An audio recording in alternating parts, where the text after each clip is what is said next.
Nos acompanhando, onde quer que estejam.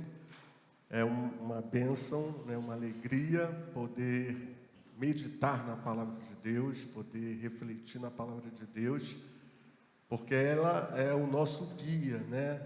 Ela é que nos conduz.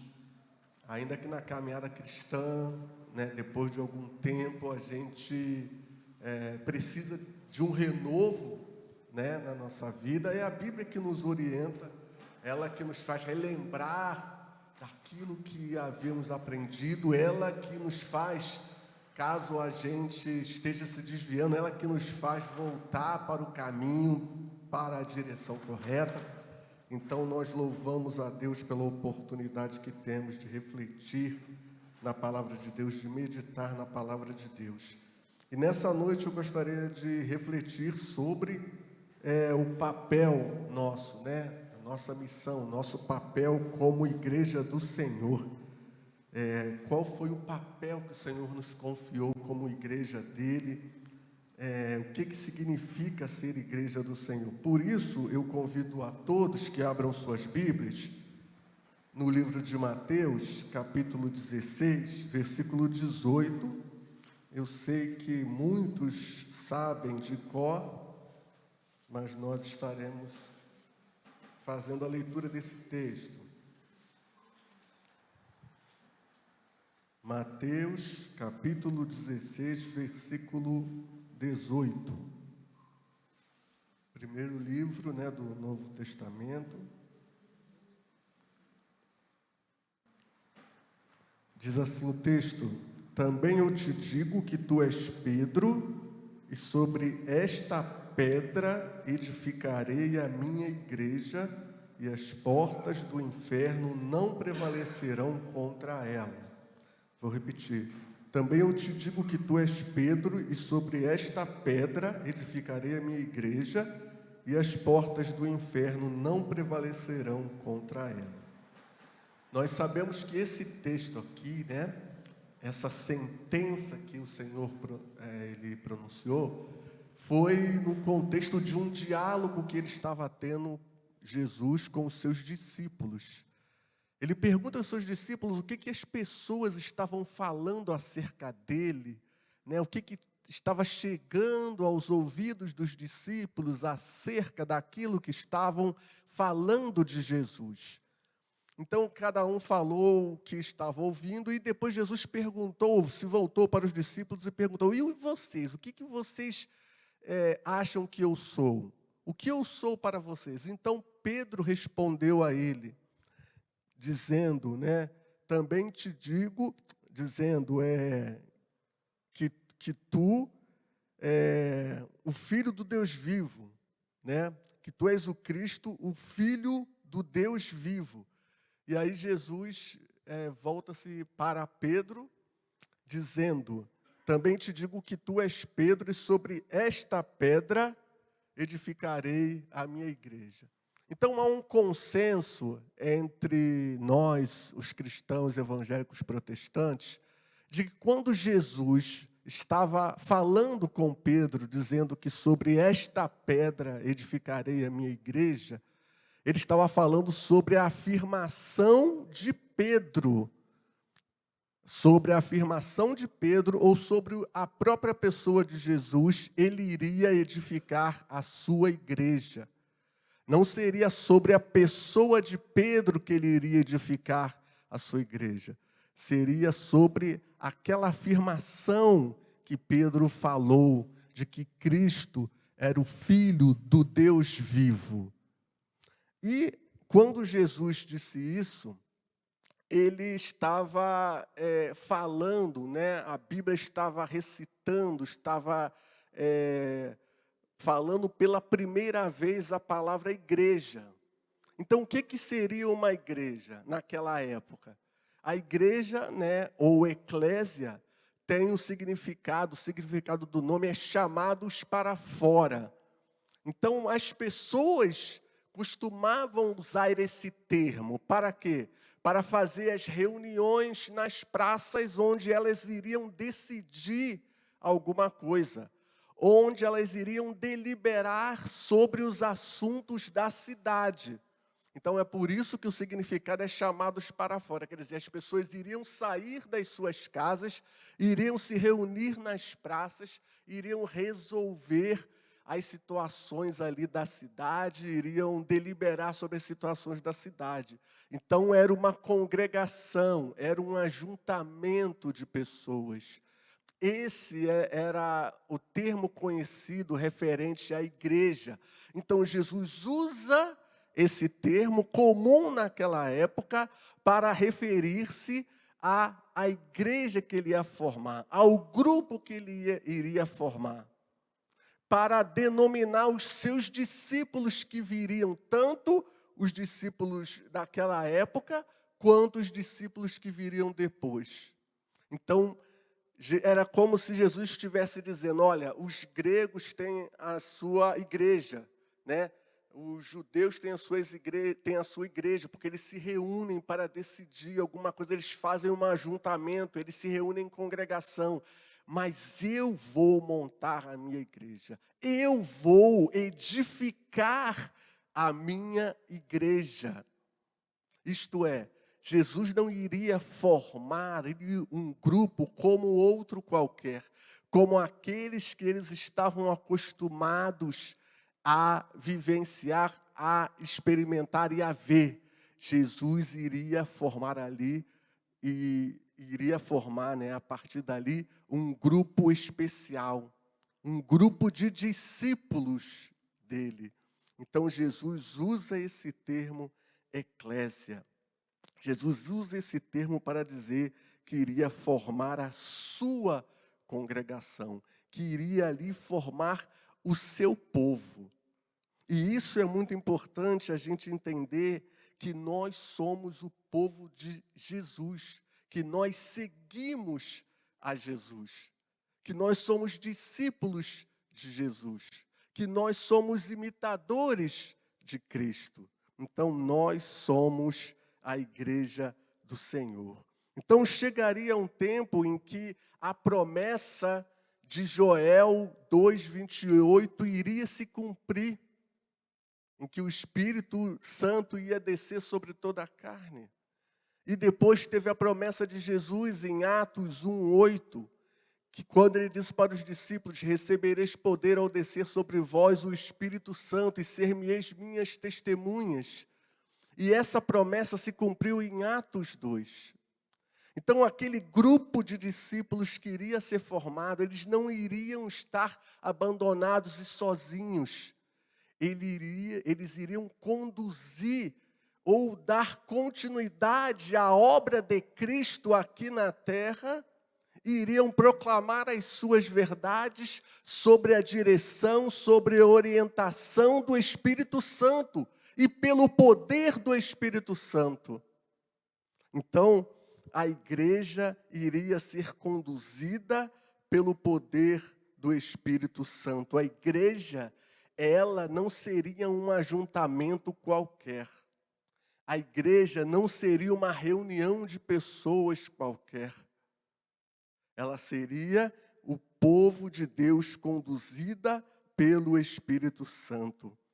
O próprio apóstolo Pedro, em que Jesus estava ali conversando com ele, e que Jesus declarou que iria organizar, iria fundamentar a sua igreja, iria edificar a sua igreja, na sua própria epístola, ele caracterizou a igreja como raça eleita, sacerdócio real, nação santa e povo de propriedade exclusiva de Deus. Então a igreja é isso tudo. Nação santa, povo de propriedade exclusiva de Deus, sacerdócio real, raça eleita. O próprio apóstolo Pedro caracterizou assim a igreja. Então, por que é importante nós destacarmos isso? Por que é importante nós enfatizarmos isso? Porque nós estamos vivendo um tempo de muitas contradições e muitas controvérsias. Porque as pessoas estão perdendo a noção do que é ser igreja, do que significa ser igreja, do que significa ser seguidor de Cristo. Então, igreja é isso, é um povo que foi edificado por Jesus Cristo, que segue a Jesus Cristo, que tem como parâmetro e fundamento os princípios que Jesus ensinou. A igreja é isso. Essa é a missão da igreja. As pessoas estão perdendo a noção de qual é a missão da igreja. As pessoas estão perdendo a noção do papel da igreja e até mesmo de quem é o Senhor da igreja. Então é por isso que é necessário a gente sempre revisitar as Escrituras Sagradas, meditar na palavra de Deus, meditar naquilo que principalmente o Novo Testamento nos orienta para não perdermos o foco, para não perdermos a direção de qual é a nossa missão aqui na terra, de qual é o nosso papel aqui na terra, de qual é o nosso comissionamento aqui na terra. Jesus nos chamou para sermos sal da terra e luz do mundo. Jesus nos chamou para seguirmos os seus princípios. Jesus nos chamou para refletirmos a glória de Deus aqui neste lugar. Então é por isso que nós precisamos refletir sempre e meditar sobre qual é o papel da igreja. E, fazendo essa análise, refletir e meditar qual tem sido o meu papel, qual tem sido o fruto que eu tenho dado como igreja do Senhor. O que eu tenho reivindicado como igreja do Senhor? O que eu tenho realizado como igreja do Senhor? Quais os princípios que eu tenho defendido como igreja do Senhor? E aí, nós podemos dizer que Jesus edificou a sua igreja, irmãos e irmãs, para que nós sejamos as suas mãos aqui nessa terra. Os irmãos se lembram daquela ilustração, né, que a estátua quebrou, tal, foram reconstruir a estátua, aí reconstruíram sem as mãos, e lá na estátua estava dizendo, né, vós sois as mãos de Cristo. Então nós somos as mãos de Cristo aqui nessa terra. Nós, como igreja do Senhor, estamos aqui para dar continuidade à sua obra, proclamar a sua salvação, proclamar os seus ensinamentos. Que isso não venha a se perder na nossa caminhada. Que isso não venha a se perder dentro dos nossos propósitos. Então, se Jesus era a esperança para os aflitos e oprimidos, nós também devemos ser. Lá em Mateus 11, 28, é um texto conhecido também. Jesus disse, né?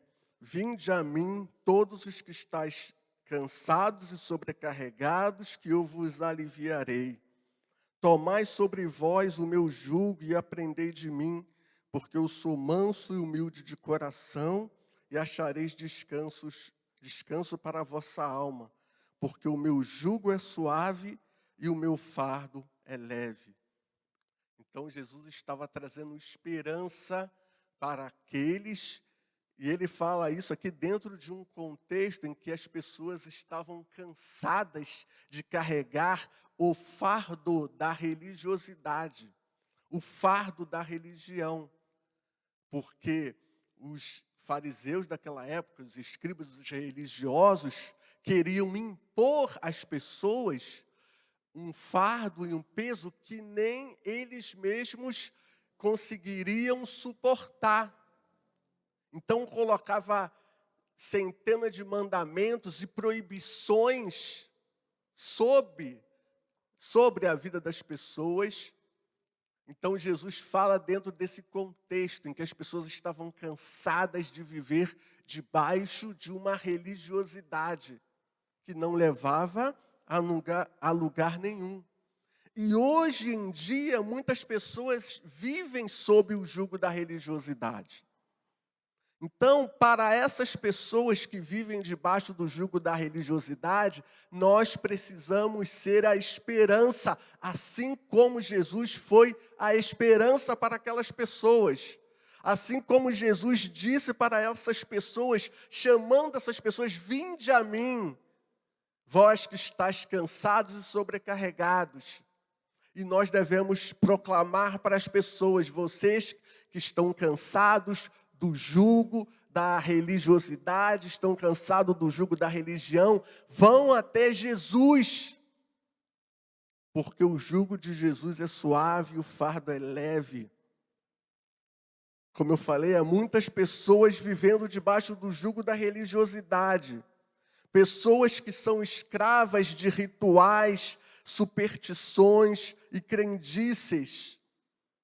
Pessoas que ficam debaixo de jugo, que imaginam que para alcançar um favor de Deus, elas precisam cumprir uma série de rituais. Pessoas que imaginam que para alcançar as bênçãos do Senhor precisam cumprir uma série de ordenanças e mandamentos. Pessoas que são escravas das crendices, das superstições. Nós precisamos proclamar a essas pessoas que elas não têm necessidade de viver debaixo do jugo da religiosidade. Porque Jesus já pagou todo o preço na cruz. E pela graça do Senhor, mediante a nossa fé, nós podemos ter vida e vida em abundância por meio de Cristo. Nós podemos viver sob liberdade. Nós podemos viver em liberdade, fora do jugo da religião, fora do jugo da religiosidade. Como é triste ver, às vezes, muitas pessoas que ficam escravas ali dos seus rituais, que chega no final do ano, tem que cumprir os seus rituais, chega durante o ano, tem que cumprir ritual, porque imaginam que vão alcançar as bênçãos do Senhor, imaginam que vão ter uma vida abençoada. Quantas pessoas que vivem debaixo de ordenanças religiosas. Foi por isso que Jesus chamou essas pessoas, porque o fardo de Jesus não é pesado, é leve. Porque Ele carrega o nosso fardo. Porque através de Jesus nós temos acesso a Deus, acesso livre a Deus. E nós vivemos debaixo da liberdade do Espírito. Nós obedecemos a Deus porque nós queremos, porque nós fomos transformados, não como uma obrigação. Porque a religião faz isso, ela obriga, ela impõe. Mas nós vivemos debaixo da liberdade que Jesus Cristo nos dá. Então, se Jesus Cristo era a esperança para os aflitos e oprimidos, nós também devemos ser, anunciando que Jesus é aquele que nos liberta do jugo da religiosidade, é aquele que nos dá a liberdade. Se Jesus era aquele que transformava a vida das pessoas, e nós somos os seus discípulos, nós somos a igreja do Senhor Jesus, é por isso que nós devemos imitá-lo. É por isso que Ele precisa ser a nossa referência. É através da igreja que as vidas também precisam ser transformadas. Jesus transformava a vida das pessoas. Tem um texto lá em Lucas, capítulo 19, também conhecido, versículos de 1 a 10, em que Jesus tem um encontro com Zaqueu, e depois daquele encontro, Zaqueu tem a sua vida completamente transformada, e essa transformação é demonstrada pela atitude que Zaqueu havia tomado. Ele decide restituir aquelas pessoas que foram fraudadas por ele. Ele decide distribuir os seus bens aos pobres. Então a gente vê ali a transformação que Jesus causou aquela pessoa, causou a pessoa de Zaqueu. E nós, como igreja do Senhor, devemos proclamar isso. Jesus Cristo, Ele transforma vidas, Ele muda a realidade das pessoas. Ele transforma o coração das pessoas. Porque o Evangelho é transformação de vida, é novo nascimento. A igreja precisa viver e proclamar essa verdade. Nós vamos transformar o mundo pela renovação da nossa mente, pela sinceridade das nossas palavras e ações, e por buscar uma vida íntegra diante do Senhor. Porque as pessoas terão as suas vidas transformadas por meio de Cristo, ao se sentirem atraídas a conhecer o Evangelho, a conhecer as Sagradas Escrituras. E elas se sentirão atraídas a conhecer as Sagradas Escrituras, ao olhar as nossas vidas, a verificar a nossa conduta, a observar o nosso proceder, ao enxergar que nós somos pessoas diferentes, ao enxergar que nós somos pessoas que agem de uma maneira diferente, na contramão daquilo que muitas vezes as pessoas pregam, as pessoas se sentirão atraídas pela palavra de Deus, se sentirão atraídas em conhecer Jesus Cristo e terão suas vidas transformadas. E é mais do que necessário, irmãos e irmãs, nós proclamarmos essas verdades. Como eu falei, precisamos sempre estar revisitando as Sagradas Escrituras e não perdermos o foco e não nos deixarmos enganar. Evangelho é transformação de vidas. Estar na igreja, visitar a igreja, não é apenas um ritual que as pessoas precisam cumprir. Nós precisamos deixar claro, porque hoje em dia todo mundo se diz crente, todo mundo se diz de Deus, todo mundo diz que tem amizade com o Evangelho, que gosta do Evangelho, que gosta das músicas evangélicas. Mas o Evangelho é transformação de vidas, não é troca de religião. Tem pessoas que imaginam que o Evangelho é trocar de uma religião. Elas frequentavam uma religião, aí passaram a frequentar a igreja por N motivos, e aí elas observam ali as orientações, as ordenanças da igreja, pronto, elas são cristãs. Não é assim. Nós precisamos anunciar e proclamar que a palavra de Deus, o Evangelho de Jesus Cristo, ele transforma a vida da pessoa. Assim como transformou a vida de Zaqueu, que de egoísta, de usurpador, foi transformado para uma pessoa caridosa, para uma pessoa bondosa.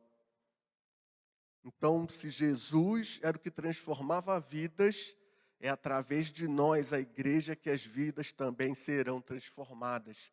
Através da nossa proclamação, através do nosso exemplo e através do nosso anúncio de que o Evangelho tem poder para transformar a vida das pessoas.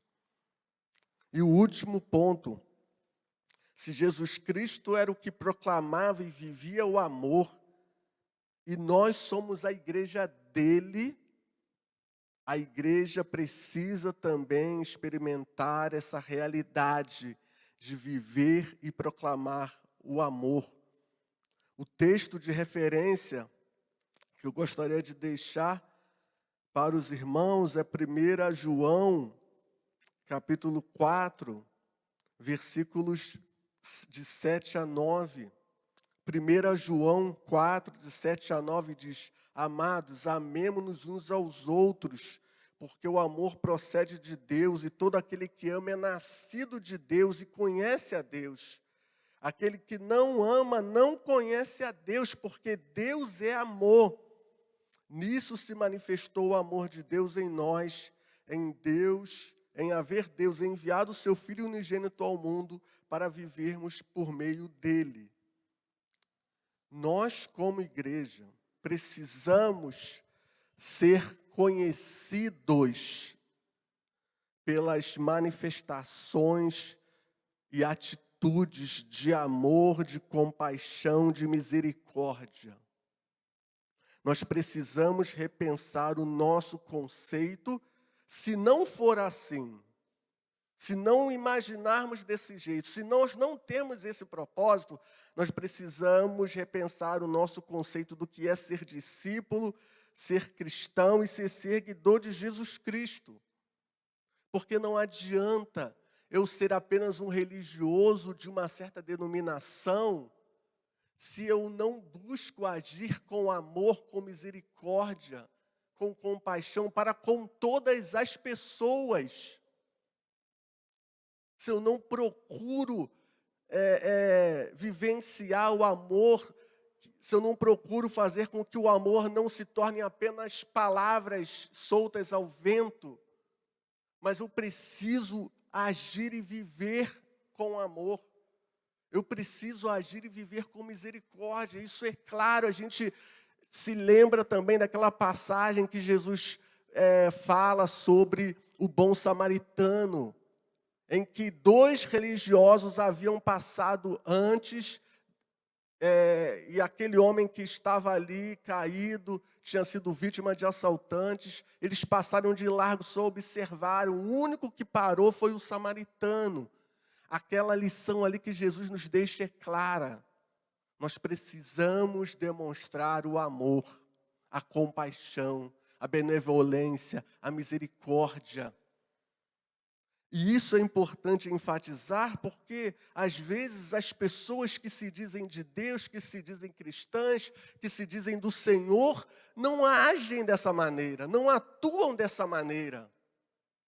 Imaginam que ser cristão é agir de uma maneira completamente diferente. Então é por isso que a gente precisa, a cada dia mais, refletir sobre o nosso conceito, sobre o nosso propósito, refletir que nós somos a igreja do Senhor, refletir sobre a nossa missão, refletir quais são os nossos objetivos, refletir sobre as nossas prioridades como igreja do Senhor, como discípulos de Jesus Cristo. Sobre a palavra de Pedro, Cristo edificou a sua igreja e as portas do inferno não hão de prevalecer. Nós somos do Senhor. Nós não precisamos temer o homem. Nós não somos uma organização qualquer. Nós não somos um grupo de pessoas comuns. Nós somos a igreja do Senhor, a igreja de Cristo. E que nós possamos tomar posse dessa realidade em nossas vidas. E que isso venha nos motivar, venha nos estimular a viver a cada dia mais tudo aquilo que o Senhor Jesus nos orientou e nos estimulou a viver. Porque, como eu falei anteriormente, Ele é o nosso referencial, Ele é o nosso padrão a ser seguido. Nada além disso. Que Deus nos abençoe, que Deus possa nos capacitar a vivermos as suas verdades, a vivermos a sua palavra e, acima de tudo, refletir a glória do Senhor na vida das outras pessoas.